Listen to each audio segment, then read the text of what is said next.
Hello guys, welcome to Unacademy, India's largest learning platform. Let's crack GATE and DSE with me on this India's largest learning platform. मेरा नाम Sajal Mittal and I am an IAS officer. मैंने Indian institute of technology Kanpur से IIT Kanpur से मैंने MTech किया है in geotechnical specialization and apart from that I have given GATE several times. मैंने कई बार गेट देके कई बार क्रैक किया है, अच्छी रैंक लाई है 200 250 लेस देन 150 एंड उसी से मैंने इरकॉन इंटरनेशनल लिमिटेड में भी काम किया which is under ministry of railways. But and state services के भी एग्जाम मैंने क्रैक किए हैं, यूपी स्टेट सर्विस का एग्जाम जिसमें ई का जो वैकेंसी था वो सो इस तरीके से मैंने मोस्टली सारे एग्जाम क्लियर किए हुए हैं। तो ultimate goal my is the engineering service exam. So currently I am in engineering service. Okay, so अब आपके पास देखिए मेरे संग अटैच रहने का सबसे ज्यादा एडवांटेज यही है कि मेरे को सारे एग्जाम क्रैक करने का एक्सपीरियंस है। अपार्ट फ्रॉम द कोर्स, मैं आपको कोर्स के बारे में तो समझाऊंगा लेकिन आपको ये भी एडवांटेज रहेगा कि वो स्ट्रेटेजी समझ पाए कि कोई भी जो एग्जाम हो रहा है उसकी क्या स्ट्रेटेजी होती है, क्वेश्चन सेट करने का क्या पैटर्न होता है, प्लस वो किन मेजर टॉपिक से क्वेश्चंस पूछता है। तो उन सब के बारे में भी आप मेरे संग अगर जुड़े रहेंगे तो आपको काफी ज्यादा एडवांटेज होगा because I have clear mostly all of the examination. तो उसमें से जुड़ने के लिए आपको क्या करना होगा, प्ले स्टोर पे जाएं, अनअकैडमी लर्निंग ऐप इंस्टॉल करें, उसके बाद अपना कोई भी डिजायर्ड कोर्स सेलेक्ट करें। जैसे यहाँ पर गेट एंड डीएसई ऊपर दिया हुआ है गेट डिजायर्ड कोर्स, इसी तरीके से आप कोई भी अपना डिजायर्ड कोर्स सेलेक्ट कर सकते हैं और लर्न ऑन द गो। तो कुछ अब आप जब अनअकैडमी आप इंस्टॉल करेंगे ना तो उसमें आपको कुछ फ्री कोर्सेज मिलेंगे जो आपके लिए दिए गए हैं, आपको एंथुजियाज्म प्रोवाइड कर सकें। और जो मेजर ज़्यादातर क्वेश्चंस गेट में आते हैं, मॉक टेस्ट वगैरह, कुछ बेसिक पीवाईक्यू। लेकिन अगर आपको पूरा सब्जेक्ट अगर आपको डिटेल में पढ़ना है या पूरा आपको एक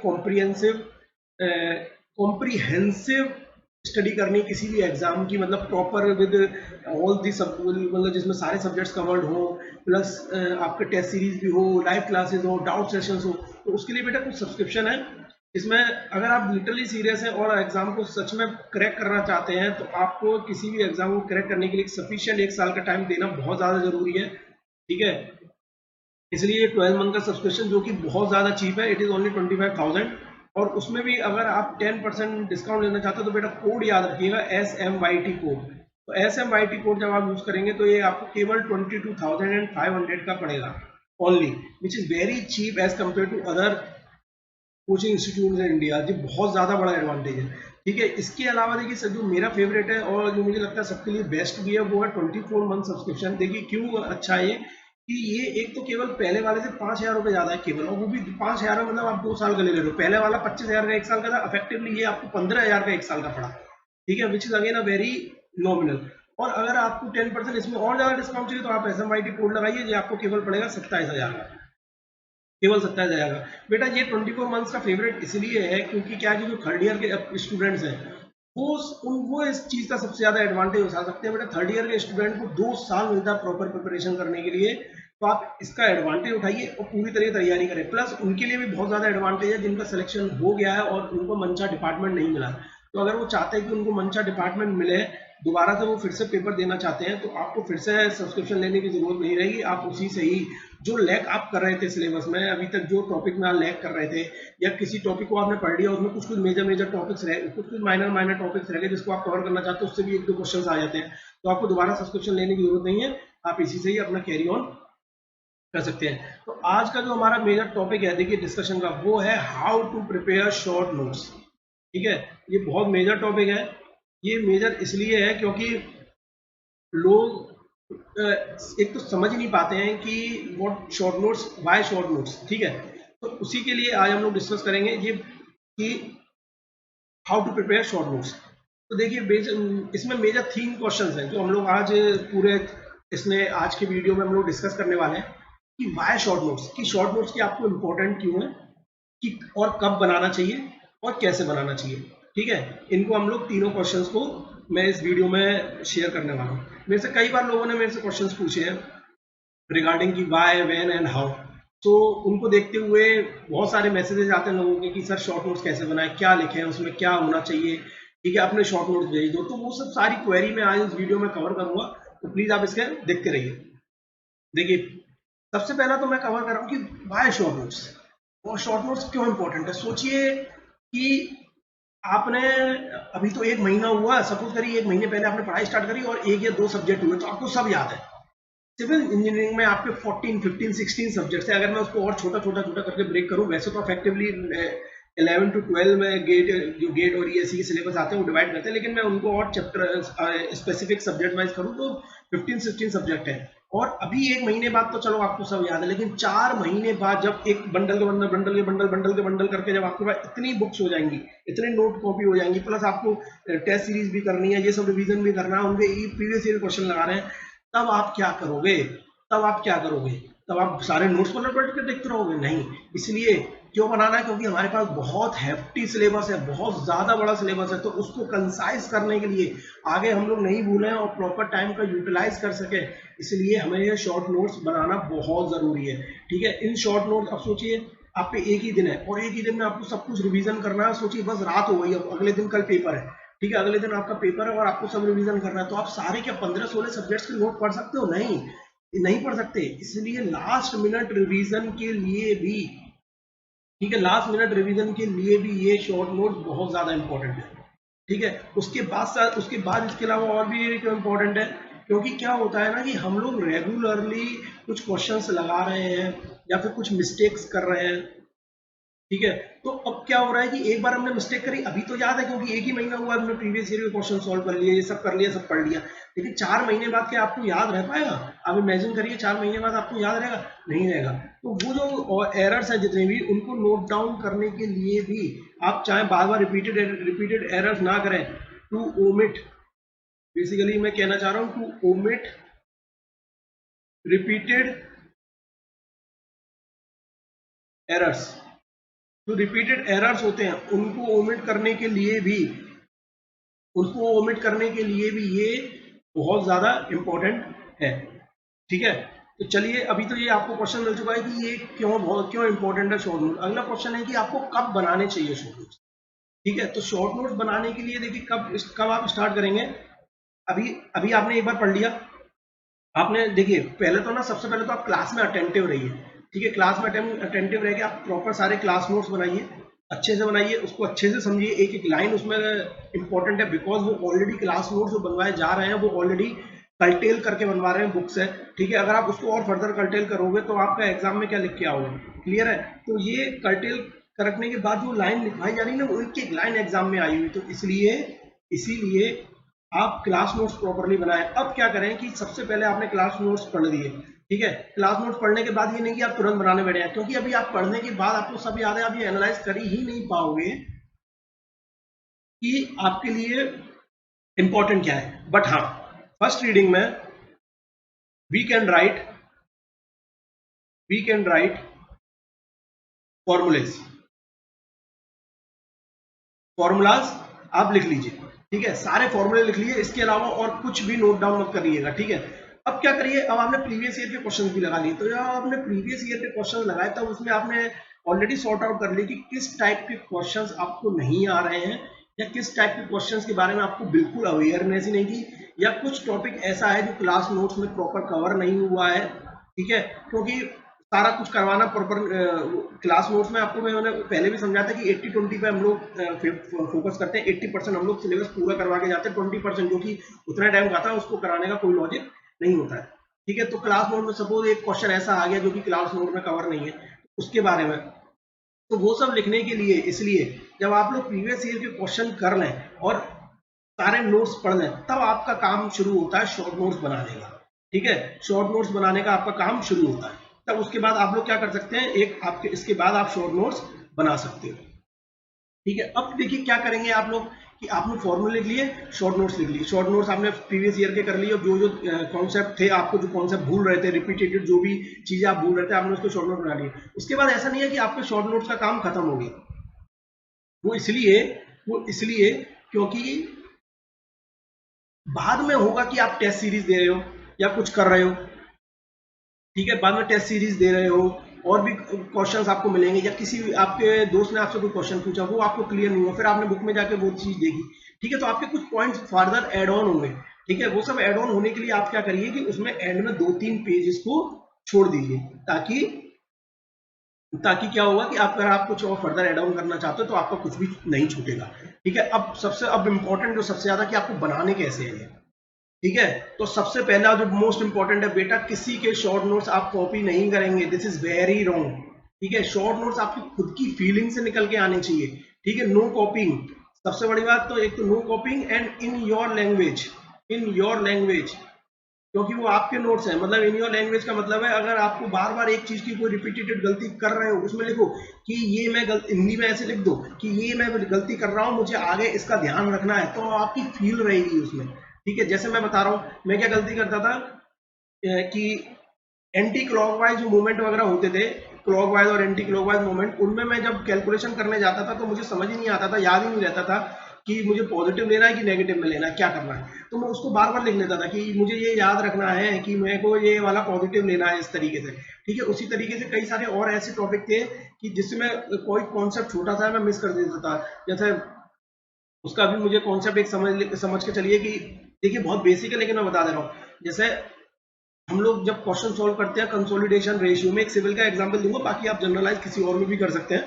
ठीक है, अब जैसे मैंने ये वाला स्ट्रक्चर का एग्जांपल दे दिया, स्ट्रेंथ ऑफ मटेरियल में भी आप इसी तरीके से होता है। जैसे अब स्ट्रेंथ ऑफ मटेरियल में हम लोग साइन कन्वेंशन भूल जाते हैं। ठीक है, मुझे ये याद नहीं रहता था कि ये वाला जो, इसको हमें याद रखना है कि इस तरीके से अगर साइन कन्वेंशन होगा तो हम लोग शियर स्ट्रेस को पॉजिटिव लेंगे, उसी तरीके से नेगेटिव लेंगे। तो ये सब आपको अपनी लैंग्वेज में इंक्लूड करके करना है। और रिपीटेड गलती अगर जो हो रही है उसको लिख देना है कि भैया ये मेरे से बार बार गलती हो रही है, मुझे आगे इसको नहीं दोहराना। ठीक है, तो ये इन योर लैंग्वेज होना चाहिए और कॉपिंग नहीं होना चाहिए। प्लस प्लस इतना कॉम्प्रिहेंसिव होना चाहिए कि सारा कुछ आपका कवर भी हो जाए, मतलब जितना आपको पढ़ाया गया वो सारा कुछ कवर भी हो जाए। और इतना कंसाइज होना चाहिए, इतना कंसाइज होना चाहिए कि वो फिर से फर्दर, समझ रहे हो, वो फिर से फर्दर एक अपने नोटबुक के बराबर ना हो जाए। ठीक है, तो मतलब आपको इतना कॉम्प्रिहेंसिव बनाना है कि सारा कुछ कवर हो जाए, और इतना कंसाइज रखना है कि वो बहुत कम में आ जाए। मतलब आप ये मान के चलिए इफेक्टिवली आपको 5 लीफ मतलब आगे पीछे मिला के, अगर आगे पीछे मिलाऊं तो 10 पेजेस आगे पीछे मिला के, मैक्सिमम 10 पेजेस में कोई भी एक सब्जेक्ट खत्म हो जाना चाहिए। चलिए आप 6 कर लीजिए, लेकिन उससे ज्यादा आपको कोई भी शॉर्ट नोट्स नहीं बनाना है। प्लस डायग्राम इंक्लूड रखिए। ठीक है, मैं भी आपको बताऊंगा किस तरीके से, जैसे ये डायग्राम बनाया मैंने, ये डायग्राम बनाया है। ठीक है, इस तरीके से अगर आपको कंसोलिडेशन सेटलमेंट का फॉर्मूला याद रखना है तो अपना सीधे इस तरीके से बनाइए। ठीक है, और ये डायग्राम बना दी कि भैया मैं centre of the clay layer पे लूंगा, लोग भूल जाते हैं कि centre of the clay layer पे लेना है। ठीक है, तो वो डायग्राम बना के याद रखिए। ठीक है, अब सोम की मैं बात करूं, जिसमें मैकेनिकल वाले हैं, अब इलेक्ट्रिकल में वाले भी अपने तरीके से कर सकते हैं। मैकेनिकल का एक मैं फ्लूइड मैकेनिक्स का एग्जांपल दे सकता हूँ। फ्लूइड मैकेनिक्स में डायग्राम बना के आप हाइड्रोस्टैटिक प्रेशर का जो फॉर्मुलेज है वो सब आप रिमेंबर कर सकते हैं अच्छे से, कि कर्व प्लेन पे कैसे आएगा, किस तरीके से लेते हैं। ठीक है, तो वो सब आप थोड़ा सा याद रखिएगा। और बेटा लूज शीट्स को यूज करिए। ठीक है, अगला point, loose sheets. Loose sheet इसलिए इंपॉर्टेंट है, अगर आप कॉपी में बनाएंगे तो भैया हमें सबसे बड़ी परेशानी तो यही हो रही थी कि हम लोग मोटी कॉपी जो है हर जगह नहीं ले जा पा रहे थे। ठीक है, तो लूज शीट से क्या होगा, अगर आप एक लूज शीट्स बनाएंगे तो आप उसको फोल्ड करके कहीं भी जा रहे हैं, पैदल जा रहे हैं, मेट्रो में बैठे हैं, ठीक है, अपने घर पे कहीं बैठे हैं, या किसी जबरदस्ती मम्मी पापा मेहमान के यहाँ ले गए, रिश्तेदारों के यहाँ ले गए, आपका मन नहीं है लेकिन जाने था, लेकिन जब फिर भी जाना पड़ा, कुछ बात होगी, तो आप ये लूज शीट अपने पॉकेट में रख के लेके जाइए। ठीक है, तो आपको सारी समस्याएं दूर हो जाएंगी।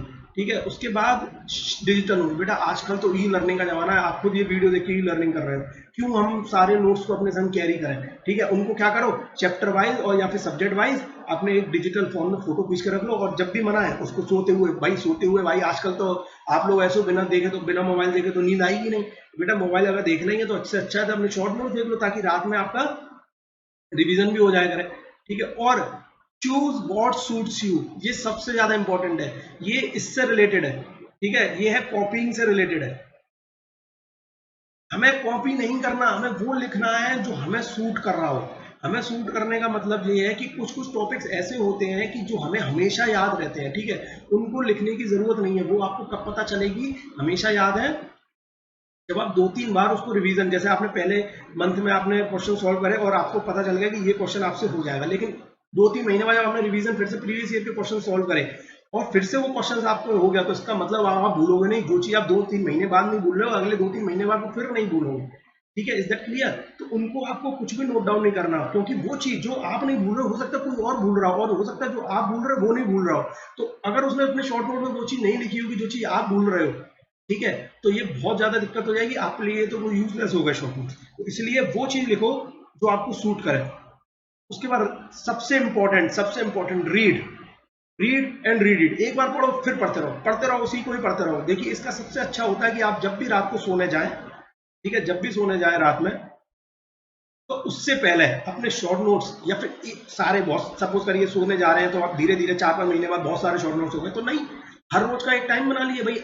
6-7 सब्जेक्ट ही तो होंगे 3-4 महीने बाद, तो आप टाइम बना लीजिए कि आज मैं इस रात को ये वाला सब्जेक्ट का शॉर्ट नोट्स पढ़ूंगा, कल मैं ये वाले पढ़ूंगा, परसों ये वाले।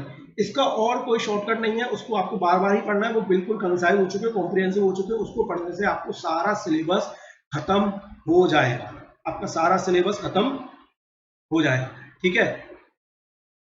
इसलिए ये देखिए मैंने एक एग्जांपल लिया हुआ, जैसा सॉइल क्लासिफिकेशन था, मैंने कितनी डिटेल में आपको सॉइल क्लासिफिकेशन बताई थी, आप देख रहे हैं ये सॉइल क्लासिफिकेशन। देखिए मैंने इसको पूरे इतने सी शीट में, ठीक है, इतनी सी शीट में मैंने पूरा सॉइल क्लासिफिकेशन खत्म कर दिया है। बस यहाँ पर आप एक फॉर्मूला और ऐड कर सकते हो कि CU की वैल्यू होती है D60/D10, वो मुझे याद था तो मैंने कहीं लिखा नहीं।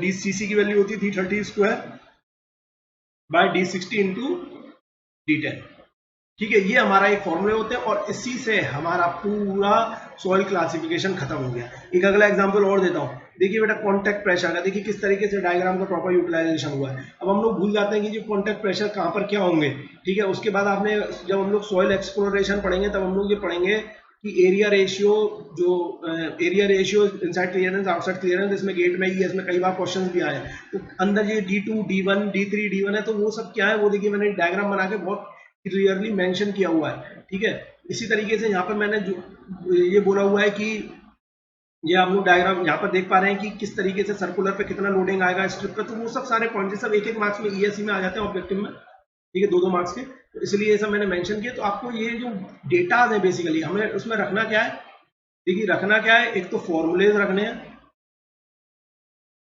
फॉर्मूले सारे होने चाहिए। सिविल इंजीनियरिंग का 50% जो सिलेबस है फॉर्मूले पे डिपेंडेंट है, ठीक है। कॉन्सेप्ट्स, फॉर्मूले, कॉन्सेप्ट्स रखने हैं, ठीक है। कॉन्सेप्ट्स के अलावा जो रेगुलरली फॉरगटन, जो चीज रेगुलरली आप भूल जा रहे हो उसको रखना है। इसके बाद जो डायरेक्ट डेटा है, डायरेक्ट डेटा जो आपको याद रखना है, ठीक है, वो सब आपको मेंशन करनी है, ठीक है। कुछ टेबल्स के फॉर्म में डेटा दिया हुआ, जैसे मैं आपको एक एग्जांपल दूं सॉइल से ही, क्योंकि बेटा वो मैंने पढ़ा दिया तो उसका एक एग्जांपल मैं देना चाहूंगा, ठीक है। जैसे एक उसका एग्जांपल है शेप फैक्टर को आपको इंक्लूड करना है अपनी बियरिंग कैपेसिटी। तो शेप फैक्टर की टेबल दी हुई है, उसे याद कैसे करोगे, ठीक है। तो उसको याद करने के लिए आप टेबल बना लीजिए, जो भी टेबल्स हो, ठीक है। और रेगुलरली फॉरगटन है, उसके बाद जो मिस्टेक्स हैं, मिस्टेक्स, ठीक है, इंक्लूड, क्या क्या इंक्लूड करना है ये सब मैंने लिख दिया है। आपको फॉर्मूले लिखने हैं, कॉन्सेप्ट्स लिखने हैं, जो रेगुलरली चीजें आप भूल रहे हो वो लिखना है, डायरेक्ट डेटा लिखना है, टेबल्स लिखना है, और मिस्टेक्स जो कर रहे हो वो लिखना है। अभी मैं एक और दूसरे ब्रांचेस के लिए एग्जांपल देना चाहता हूँ कि जैसे स्ट्रेंथ ऑफ मटेरियल में आपके डिफ्लेक्शंस की अलग अलग वैल्यू होती है और स्लोप की अलग अलग वैल्यू होती है। स्टैंडर्ड है कुछ कुछ, मतलब हम लोग ड्राइव कर सकते हैं लेकिन उसको आपको हमें स्टैंडर्ड याद करके जाना होता है एग्जाम में, ठीक है। तो जैसे कैंटिलीवर का है, कैंटिलीवर का यहाँ पर लोड लग रहा है, ठीक है, तो इसके लिए डिफ्लेक्शन का फॉर्मूला होता है PL³/3EI, ठीक है, ये फॉर्मूला होता है। और थीटा का फॉर्मूला भी एक होता है, थीटा का फॉर्मूला होता है ML²/2EI। तो बेटा अब ये जो फॉर्मूले हैं इसको क्या करिए, एक साइड डायग्राम बनाइए टेबल के फॉर्म में, एक बार डिफ्लेक्शन लिखिए, एक बार सोल्व लिखिए, तो ऐसी टेबुलेट फॉर्म में आप इसको कवर कर सकते हैं। तो आपको ये बेसिकली शॉर्ट नोट्स में इंक्लूड करना है। एक और देखते हैं, देखिए मैंने अभी किसी ने पाइल फाउंडेशन नहीं पढ़ा, लेकिन पाइल फाउंडेशन का जो सेटलमेंट है is same as the consolidation settlement, but हम लोग जहां पर लोड ट्रांसफर करते हैं ना, जैसे हम लोग क्या बोलते हैं कि जो भी लोड जो आता है वो क्यू या उसका सरचार्ज जो है वो at the level of the foundation लगता है, ठीक है, ये हम लोग डिस्कस कर चुके थे, ठीक है। उसके बाद सब कुछ सेम होता है। तो हमें बस यही पता करना था, यही याद रखना है, क्योंकि अलग अलग सॉइल के लिए पाइल में क्या है, पाइल ग्रुप में जी Pile foundation, Pile group foundation है, ठीक है, पाइल ग्रुप फाउंडेशन, ठीक है। तो क्या होता है कि अलग अलग सॉइल के लिए ये जो लोड का जो सरचार्ज जो जिस पॉइंट जिस लेवल पे आता है, जिस लेवल पे आता है वो अलग अलग सॉइल के लिए अलग अलग लेवल होता है। तो देखिए उसी को याद रखने के लिए मैंने बस क्या किए हैं, तो सब कौन कौन सी सॉइल के लिए इस पॉइंट बियरिंग है, ठीक है, होमोजीनियस है, और स्ट्रेटिफाइड सॉइल है, तो उन सब के लिए मैंने एक अलग से बस लिख लिया, और बाकी सेटलमेंट तो हम लोग कंसोलिडेशन में पढ़ चुके हैं, वहां पर फॉर्मूला लिखा हुआ है, बाकी और कुछ याद रखने की जरूरत नहीं है। इसी तरीके देखिए अंडर रीम्ड पाइल है, अंडर रीम्ड पाइल का फॉर्मूला तो लिख लिया, लेकिन क्या क्या होता है उसके लिए देखिए एक डायग्राम भी बना लिया। ठीक है, तो ये एक तरीका है शॉर्ट नोट्स बनाने का। और अगर मैं आपको दिखाऊं कि मेरे जो शॉर्ट नोट्स थे, तो देखिए बेटा इतने सारे सब्जेक्ट्स के मेरे पास जो शॉर्ट नोट्स थे वो केवल इतने। ठीक है, इसमें अभी भी कुछ खाली पेजेस हैं, मैंने सारे शॉर्ट नोट्स को जितने सब्जेक्ट थे उसके सबको मैंने एक कंपाइल कर लिया, और वो केवल इतने ही शॉर्ट नोट्स बन के आए हैं। तो आपको सोचिए, अब आप सोचिए आपको इतनी मोटी बुक की जगह इतने सारे जो नोट्स हैं, अलग अलग नोट्स हैं, इतने इतने मोटे मोटे थे, अब वो आपने सबको किस में कर लिया, इतनी सी नोटबुक में कर लिया, जो कि आप कभी भी एक दिन में पूरे नोटबुक को रिवाइज कर सकते हो। ठीक है, तो बेटा आपको समझ में आ चुका होगा कि शॉर्ट नोट्स का कितना ज्यादा इंपॉर्टेंट है। इसलिए याद रखिएगा कि short term pain will bring you long term gain. ठीक है, शॉर्ट टर्म अगर आप थोड़ा सा पेन ले लोगे, शॉर्ट नोट्स बना लोगे, प्रिपेयर कर लोगे, तो आपको लॉन्ग टर्म में बहुत ज्यादा एडवांटेज मिलेगा। आप किसी से भी पूछ लीजिएगा, जो भी जिसका इंजीनियरिंग सर्विस में हुआ है, वो शॉर्ट नोट्स को कितनी ज्यादा वैल्यू देता है, और बिना उसके किसी का भी सिलेक्शन पॉसिबल नहीं है। देखो हो सकता है एक दो बच्चा हो सकता है, ठीक है, वो शुरू से ही बहुत ज्यादा कंसेप्ट क्लियर हो और बहुत टाइम से पढ़ता आ रहा हो, लेकिन मैक्सिमम 99% बच्चे शॉर्ट नोट्स प्रिपेयर करते हैं। ये इस बात को आप बैठा लीजिए दिमाग में। ठीक है, तो ये वीडियो आज का हमारा इसी पे था। Okay, thank you guys, let's crack GATE and DSE. Please like करें, सब्सक्राइब करें और कमेंट करें अगर आपको मेरा वीडियो पसंद आया हो। ठीक है, और बेल आइकन दबाएं ताकि आपको नोटिफिकेशन आते रहे। और बेटा डोंट फॉरगेट कि SMYT कोड आप याद रखिएगा, ताकि आप 10% डिस्काउंट ले सकते हैं अपने सब्सक्रिप्शन पर। ठीक है, SMYT से, ठीक है, जो कि आपको और ज्यादा चीप पड़ जाएगा। ओके, थैंक यू, आज के लिए इतना ही। तो स्टे ट्यून, अगली बार फिर मिलेंगे। सी यू, बाय बाय।